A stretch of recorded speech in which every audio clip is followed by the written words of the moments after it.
Morning, everyone. Can you hear? Good.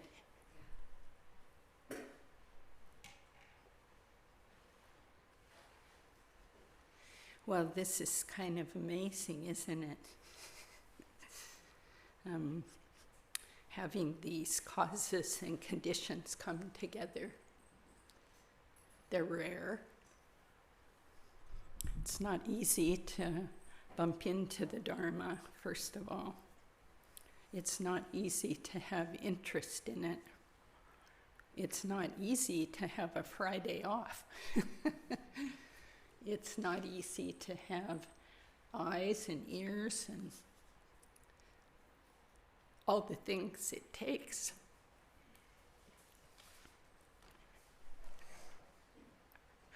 So,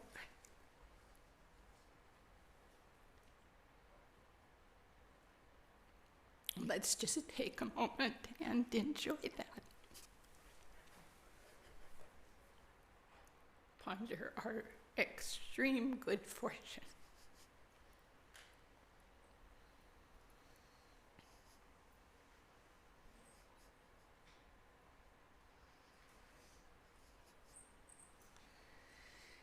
And we'll just sit quietly in that joy, or whatever arises for you. We'll just greet it.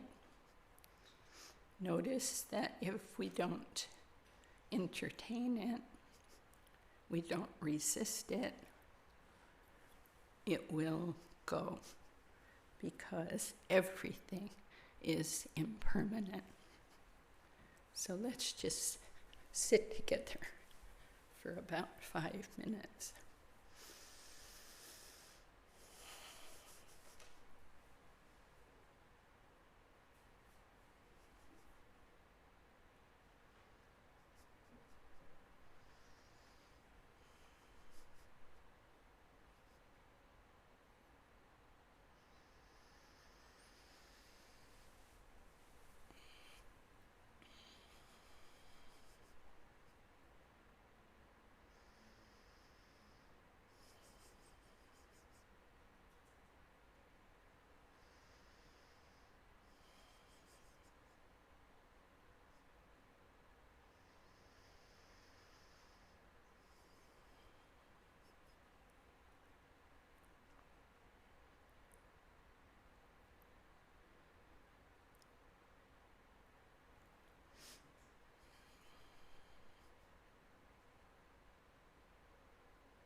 So we are in a amazing circumstance, and one that can seem very contradictory also.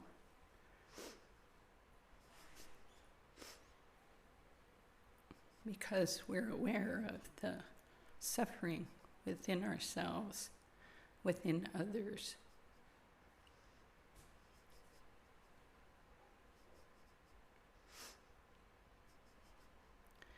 Nobody wants suffering. No being, no matter how deluded they are or appear to be, wants suffering. Every single being, exactly like us, wants happiness. Regular, everyday happiness. And also beings, humans, animals, kind of crave for a deeper happiness than that. How do we know that? Because when we get everything that we want in the world, we see it's not enough. It didn't work. It didn't bring us what we thought it would. And we see we're not free.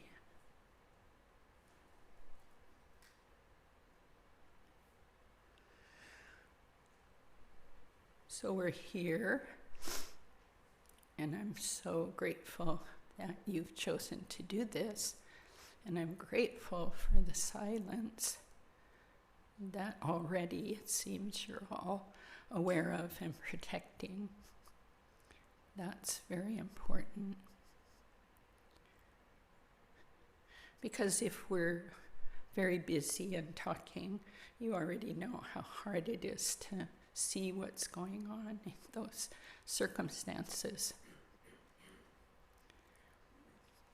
So today we're going to end tomorrow, and hopefully this evening, as you can at home, we're going to engage in this amazing mind training technique, although that kind of minimizes it, practice called Tonglen, which means giving and taking. And we'll get into that as deeply as we can in the short time of 2 days. But first we'll need to do some other things because we're here and we're humans and we have needs right now. So let's start though with this. Does everyone have this book? If you don't, raise your hand and someone will bring it to you.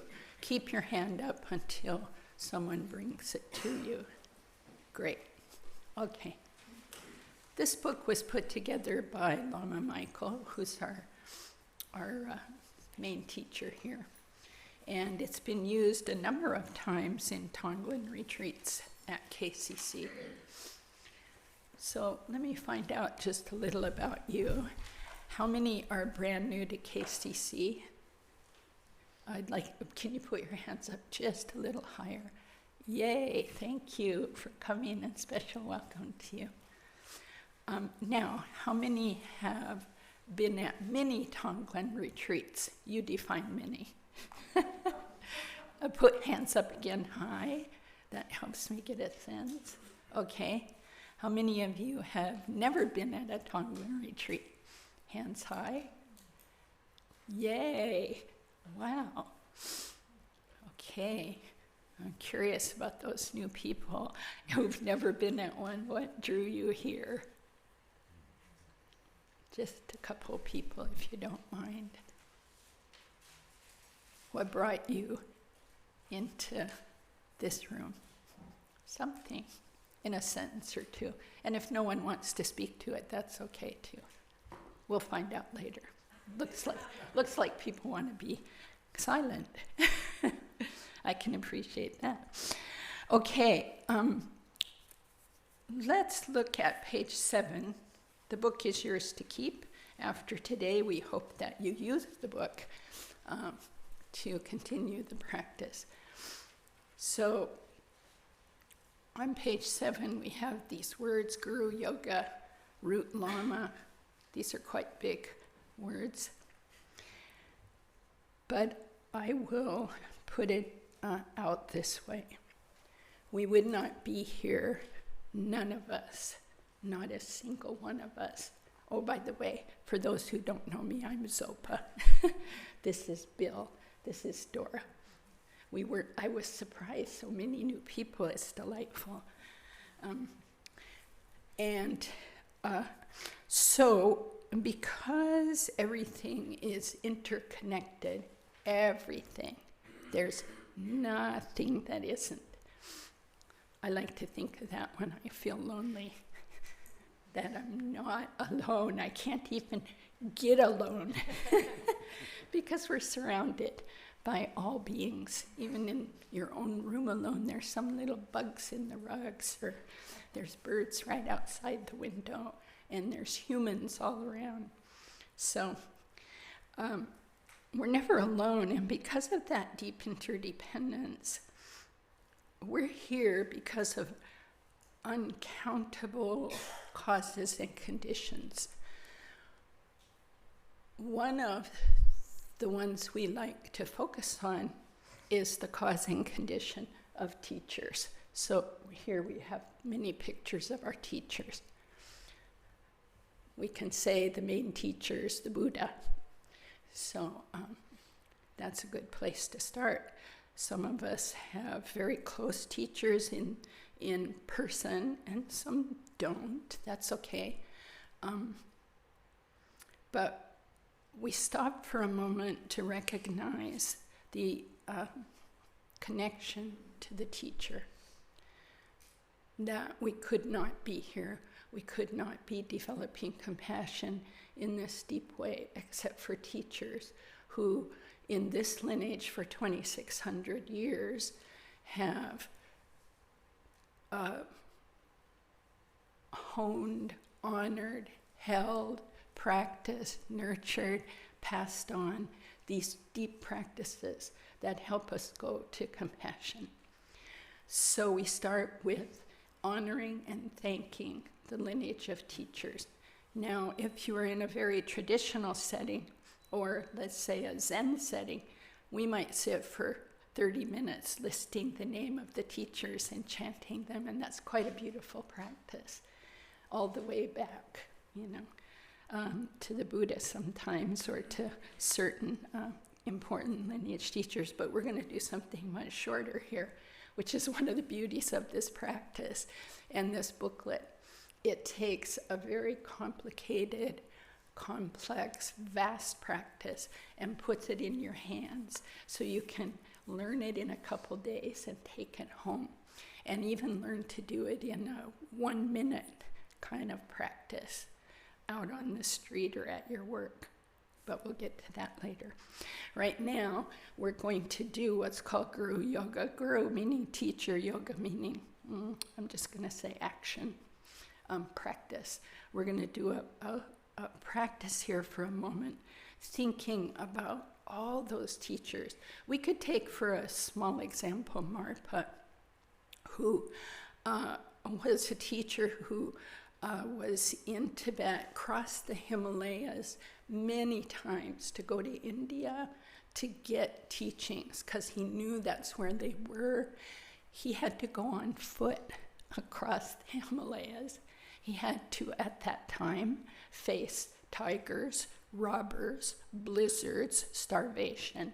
And he just kept going and doing that and going, I think they say 7 times to India, and bringing teachings back to Tibet. So even without just Marpa, who was the teacher of Milarepa, who some people have heard of because he's kind of a super famous yogi for sitting in the mountains with a little cotton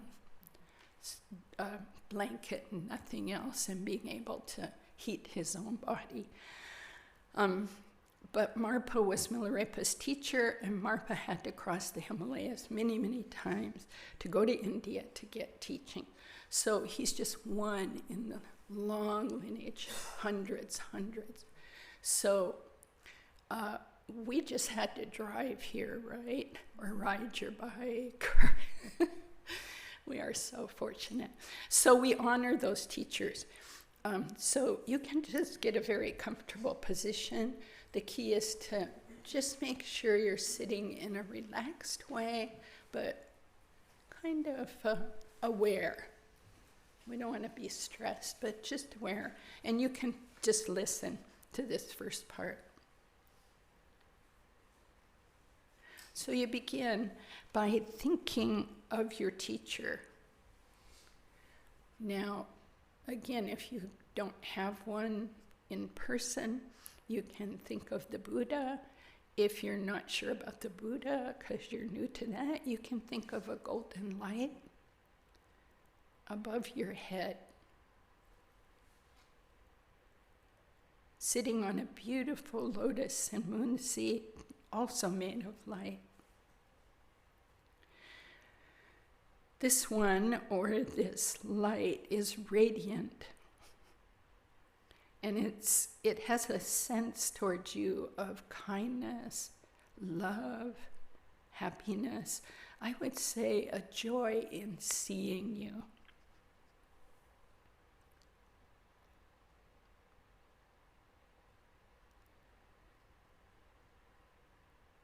And this is pouring down on you, and it's also pouring down on all beings. There's no one left out. All humans, all animals, insects, birds, fish, tiny bugs, anything that's sentient, that is, would react to fire or would move away from danger instinctually. That kind of radiating out to all beings and to you.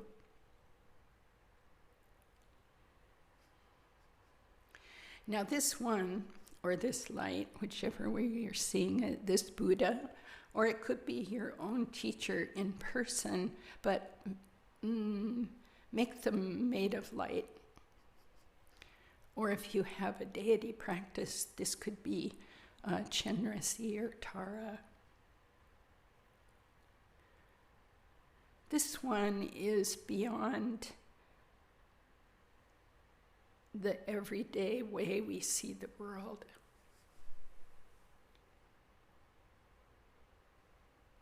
Translucent, pure.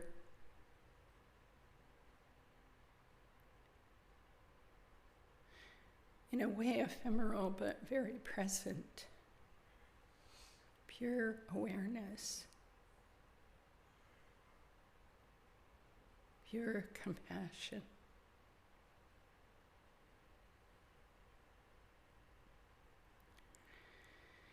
This one manifests as and includes Buddha, Dharma, all the teachings, Sangha, all those who've realized the truth, all the teachers, all the deities, all the Dharma protectors. And when we connect with this, we get a sense of what Lama Michael calls sanity, away from all the clashes, all the confusion, all the afflictions, all the anger, all the craving. This one is so far away, and this one from those, and is not a one. It is not a many. It's beyond those concepts. It's not an it. This is the teacher. So with that sense, that spirit of sanity, that spirit of landing, of yes, this is so. Then we recite this prayer together 3 times in the middle of page 7. Now we're asking for this blessing because we're going to take on some practices that are quite challenging for us as humans. And they're also quite nourishing for us as humans. But we want to ask for some help here. So again, with this visualization above you and above the head of all beings, let's say this recitation 3 times. I pray for your blessing, my Lama, great and completely worthy spiritual friend. I pray that you will cause love, compassion, and bodhicitta to arise in my mind. I pray for your blessing, my Lama, great and completely worthy spiritual friend. I pray that you will cause love, compassion, and bodhicitta to arise in my mind. I pray for your blessing, my Lama, great and completely worthy spiritual friend. I pray that you will cause love, compassion, and bodhicitta to arise in my mind. Now imagine, as a result of your prayer,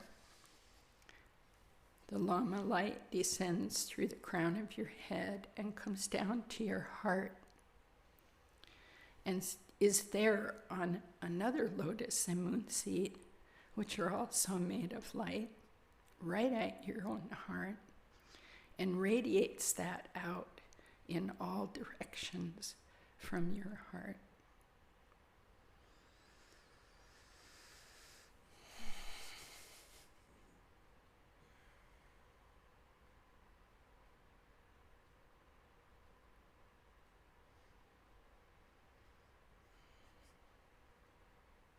And this light really helps beings heal.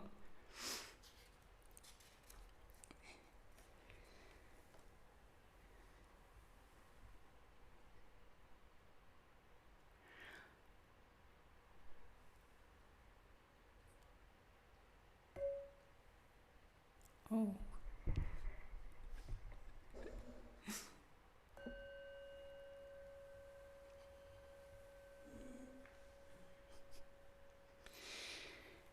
Okay.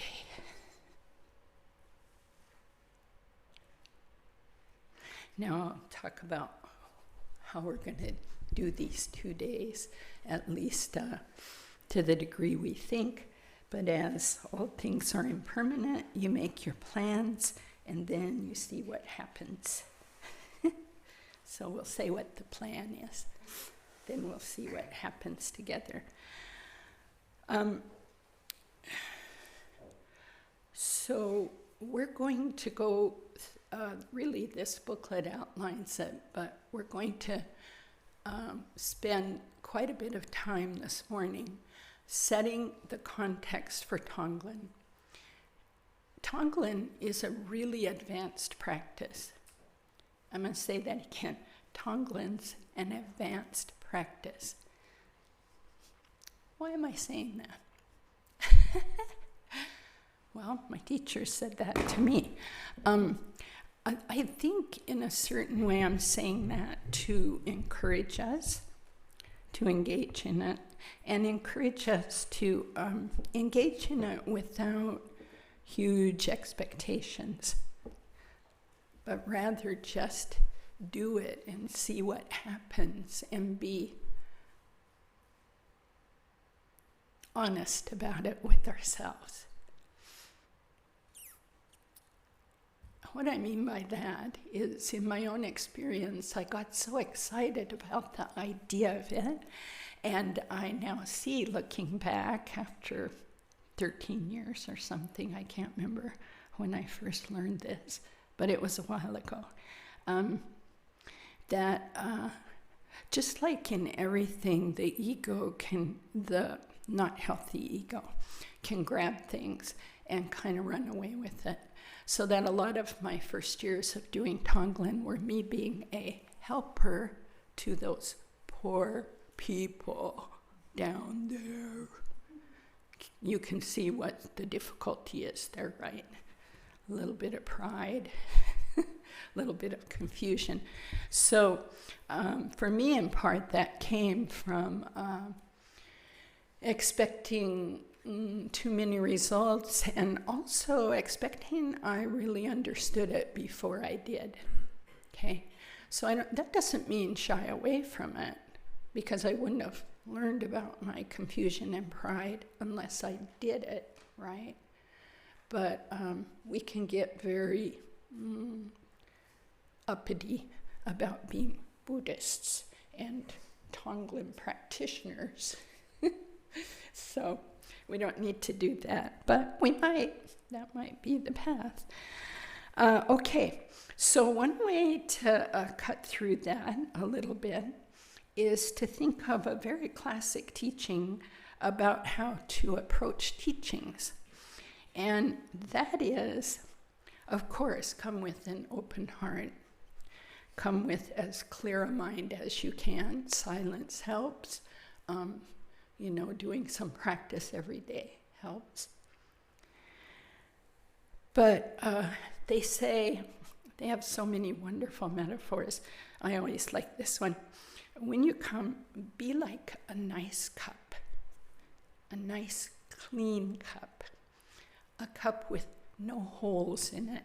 Have your mind like that. The mind being like a cup that's open, clean, empty, not filled to the top already.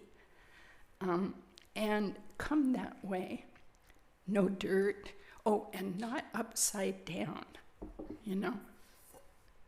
I already know everything. So teachings come and they fall off. So it's like that. And it sounds simple, but it's not easy to do. So it's just important to know to make some effort to come that way. So what we'll be doing a lot this morning is I'm setting up here, as you can tell, some kind of content.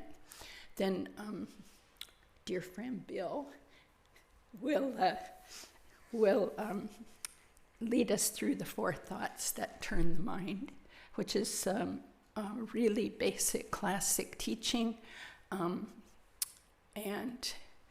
I think without us having that, then Tonglen can run across the top and not be very deep.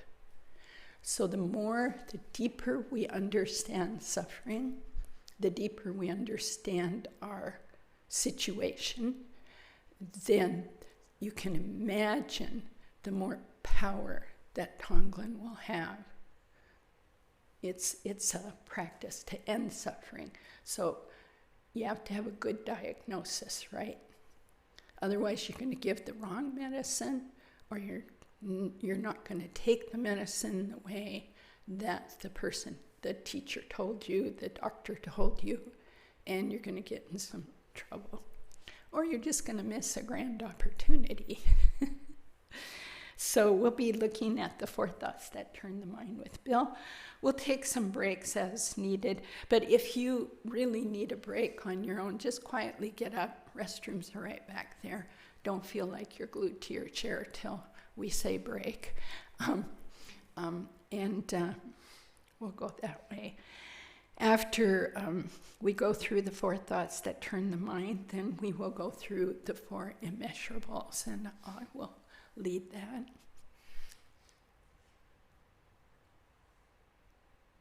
Then we'll slowly begin to do the actual practice.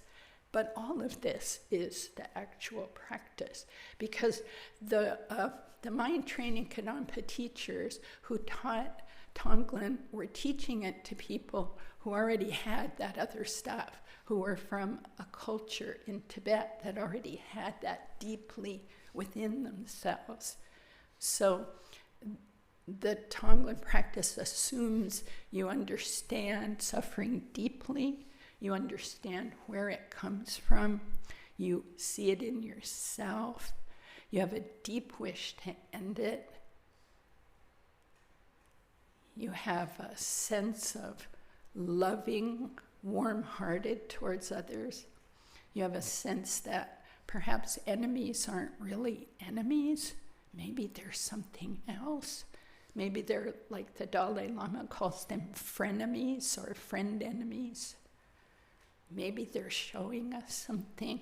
So there's many, many basic, so-called basic, foundational would be a better word, because when we say basic, I think we think not so important, just learn it, get over it. But foundational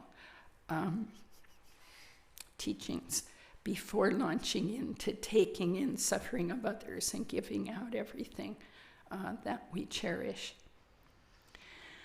Okay, let me see.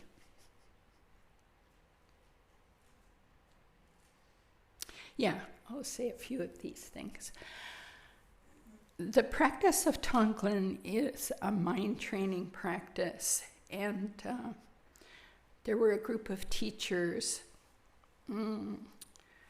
Nagarjuna and, just too many, I can't even think of them. I had them written down somewhere. Lama Michael might even have them in here. But Nagarjuna being one of the basic ones, all the way up to more recent teachers in this lineage, Janggen Kongtrul Rinpoche, and our own teachers who engaged in these very deep mind training practices. And as the Buddha said, the mind is really, everything is filtered through our mind, right? Can you think of one single thing in your own practice that's kind of out there and you relate to it, but you don't filter it through your mind? No. I mean, that's what we do. That's the nature of it. If it's out there and you don't engage with it, okay. But if you're engaging, it's going through your mind. And your mind is a complex thing. Everyone's is. I'm not talking just the brain, by the way. That's the physical aspect. But consciousness, levels of consciousness, and the ultimate pure compassionate awareness. So these teachers, seeing this, practicing in so many ways, handed down many, many mind training texts and many, many mind training practices, and Tonglen is just one of them. It's mentioned in the 37 Practices of a Bodhisattva, which is one of the really well-known texts. So I want to give a quote from that. That's by a Lama named Tokme Sangpo. He says, all suffering, there's a lot of all and everyone in Buddhism, and it's really important to call attention. All means all. Everyone means everyone. That means none left out. So all suffering comes from the wish for your own, and I'm going to add in brackets, personal happiness. There's nothing wrong with personal happiness, but if we only pursue that, we kind of start experiencing, I never get it. And also we experience, when I do something for others that's open-hearted, that's just giving with no condition, I get a kind of happiness. It's rare to be able to pull that off, but you can do it and get a kind of happiness that's way beyond when you give yourself everything that I want. We kind of know. We get everything we want, it's not enough. I mean, that must be true, or why'd you come here? I mean, this is not so much fun. In a certain way, right? I'd rather be out, I don't know, cross-country skiing. But I've done that a lot. It brought me nice happiness, but I still came home and had my unhappinesses. So all suffering comes from the wish for your own happiness. Perfect Buddhas, that is, fully awakened beings, which we have the seeds up in here, perfect Buddhas are born from the thought to help others. Therefore, exchange your own happiness for the suffering of others. This is the practice of bodhisattvas. Bodhisattvas, Buddha beings. Bodhi, awake. Buddha, awake. So we have the capacity to do that. But I don't know about you, I don't do it every moment of every day. I'm usually running after my own happiness. Even I come here for my own happiness. Sorry to tell you. I'm trying to be here for you, but that's not my inner habit, to be honest. So going through some other just quotes that I thought would inspire us and start saying some things about Tonglen. Thought transformation, training the mind, transforming the thought, is another name for mind training. It's a ticket to happiness. This is Geshe Jampa Tekchok.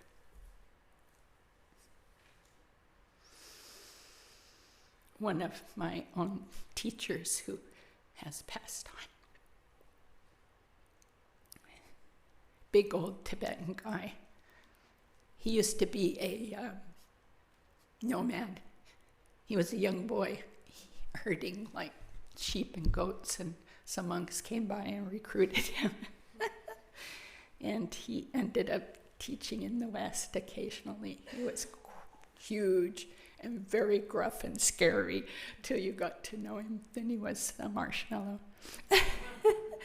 So he wrote, thought transformation, another name for mind training, is a ticket to happiness. It's like going to a treasure island covered with gems. Through mind training, everything and everyone becomes an opportunity to practice. Think of that. Every moment, every being, everyone becomes an opportunity to train the mind. So then he says, nothing can be found that cannot be used for training the mind. So we've been talking here quite a bit about using the current political, social chaos to train our minds, using whoever you think of as enemy to train your mind, using whoever you adore and crave to train your mind. There's nothing can be found that cannot be used for training the mind. We just need to learn how to do it. Okay, let me look at some of the other ones here.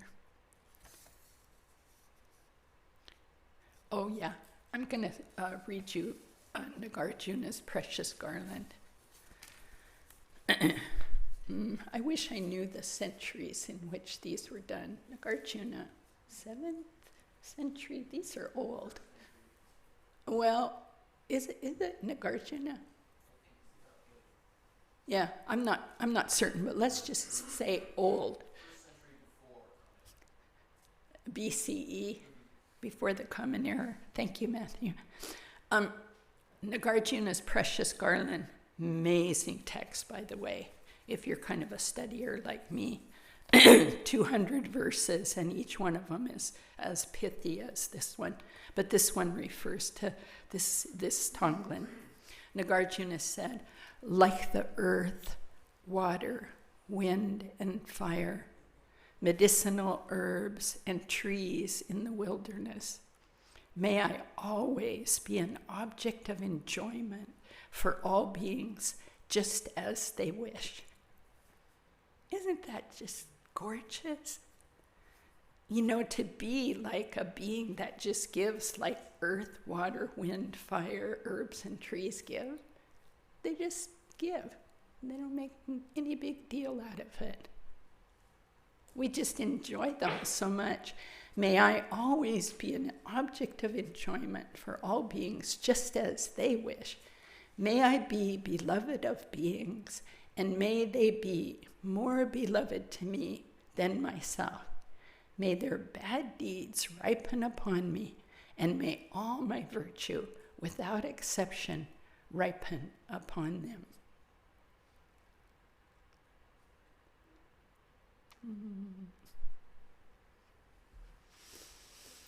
Let's just take a moment and sit in that. May their, I would change the word bad, may their suffering deeds ripen upon me, and may all my virtue, without exception, ripen upon them. May I be beloved of beings.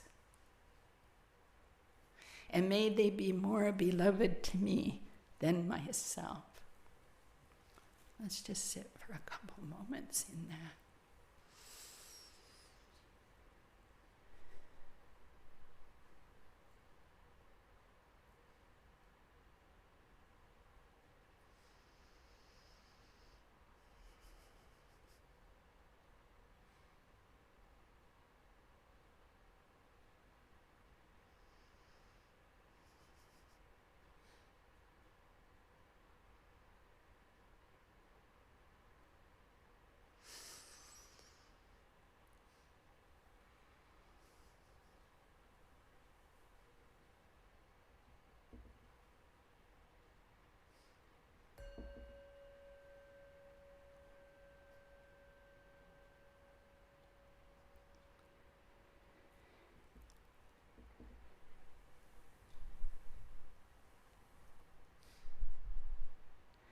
Okay, let's take just a break, short. Restrooms are there, tea is back there, and please remember to keep the silence. If you have any kind of logistical questions, Linda, can they ask you? Can you raise your hand so they can see who you are? If you have logistical questions about the building or whatever, ask Linda Grove in a quiet voice. So about 7 to 10 minutes, just long enough for a bathroom and stretch.